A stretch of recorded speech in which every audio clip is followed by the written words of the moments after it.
نحمدہ ونصلی علی رسولہ الکریم اما بعد اعوذ باللہ من الشیطان الرجیم بسم اللہ الرحمن الرحیم۔ ہم کل بات کر رہے تھے ماں باپ کے بارے میں، والدین کے حقوق کے بارے میں۔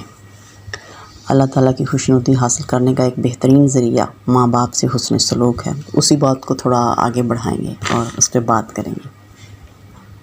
جو ماں باپ کا حق نہیں پہچانتا وہ کبھی کامیاب نہیں ہو سکتا۔ حضرت موسیٰ علیہ السلام نے ایک دفعہ اللہ تعالیٰ سے کہا، یا اللہ میرا جنت کا ساتھی کون ہے؟ تو اللہ تعالیٰ نے کہا کہ وہ فلاں کسائی گوشت بیچنے والا۔ تو موسیٰ علیہ السلام بڑے حیران ہوئے کہ کسائی کو میرا ساتھی کیسے بنا دیا؟ اللہ تعالیٰ کہتے فلاں غازی، فلاں مجاہد یا کوئی عالم، فلاں بزرگ تیرا جنت میں ساتھی ہوگا، لیکن کیا کسائی؟ تو حضرت موسیٰ علیہ السلام دیکھنے چلے گئے کہ دیکھوں ذرا وہ کون سا کسائی ہے جو جنت میں میرا ساتھی بن گیا۔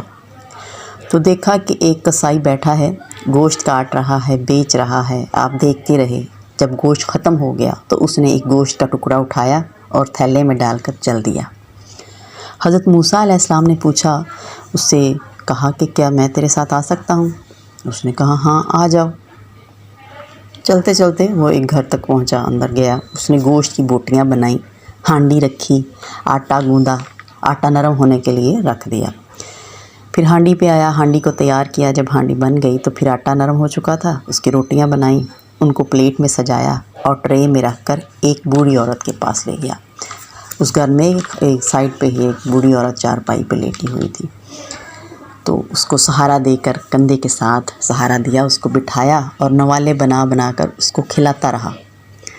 جب اس نے کھا لیا تو اس نے اس کا منہ صاف کیا تو عورت نے کچھ کہا تو اس نے اس عورت کو لٹا دیا۔ حضرت موسیٰ علیہ السلام نے کہا کہ یہ کون ہے؟ کہا جی یہ میری ماں ہے، بہت ضعیف ہو گئی ہیں، میں صبح جب جاتا ہوں تو ساری اس کی خدمت کر کے جاتا ہوں، ان کے کام کاج کر کے جاتا ہوں، پھر اپنے کام پر جاتا ہوں، اور شام کو جب واپس لوٹتا ہوں تو پہلے ان کے لیے کھانا بناتا ہوں، ان کو کھلاتا ہوں، اس کے بعد میں اپنے بچوں کو دیکھوں گا۔ حضرت موسیٰ علیہ السلام نے کہا کہ یہ کیا کہہ رہی تھی؟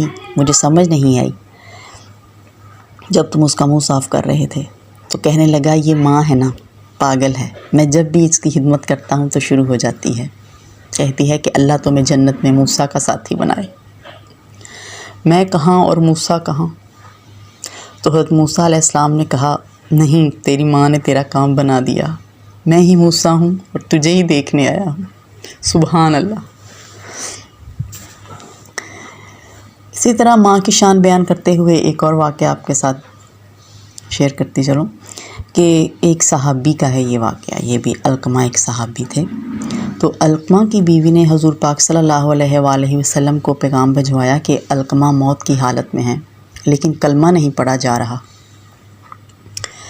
یہ تو ایک عام مسلمان بھی کلمہ پڑھتا ہوا چلا جاتا ہے، تو علقمہ جو ایک صحابی ہیں وہ کیوں نہیں کلمہ پڑھ پا رہے؟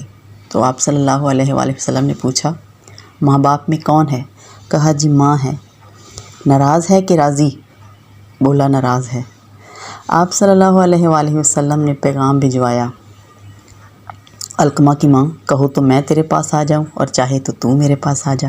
کہا یا رسول اللہ میں آ رہی ہوں۔ تھوڑی دیر بعد آ گئیں۔ تجھے علقمہ سے کیا شکایت ہے؟ یا رسول اللہ مجھے اس سے کوئی شکایت نہیں، مجھے اس سے کوئی شکوہ نہیں، دین کی کوئی شکایت نہیں، تہجد گزار ہے، شب بیدار ہے، عبادت کرتا ہے۔ کہا مجھ سے جب بات کرتا ہے تو دل چیر دیتا ہے، زبان اس کی گندی ہے، زبان غلط استعمال کرتا ہے، میں ماں ہوں، جب وہ مجھ سے تیزی سے بات کرتا ہے تو میرا جگر کٹ جاتا ہے۔ جب اولاد ماں باپ سے کہتی ہے کہ آپ نے میرے لیے کیا ہی کیا ہے، اگر یہ دنیا امتحان کی جگہ نہ ہوتی تو اسی وقت یہ کہنے والے کو پتھر پڑتے۔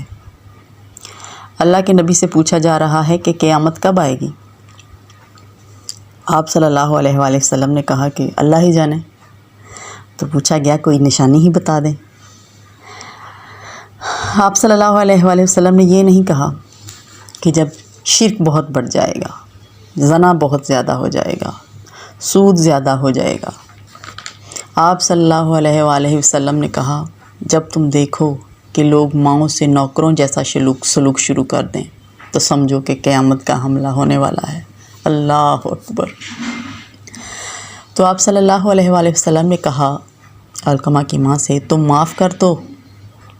تو کہا یا رسول اللہ میں نے معاف نہیں کرنا، اس کو نہیں پتا کہ بیٹا مرگ کے قریب ہے، مرنے والا ہے۔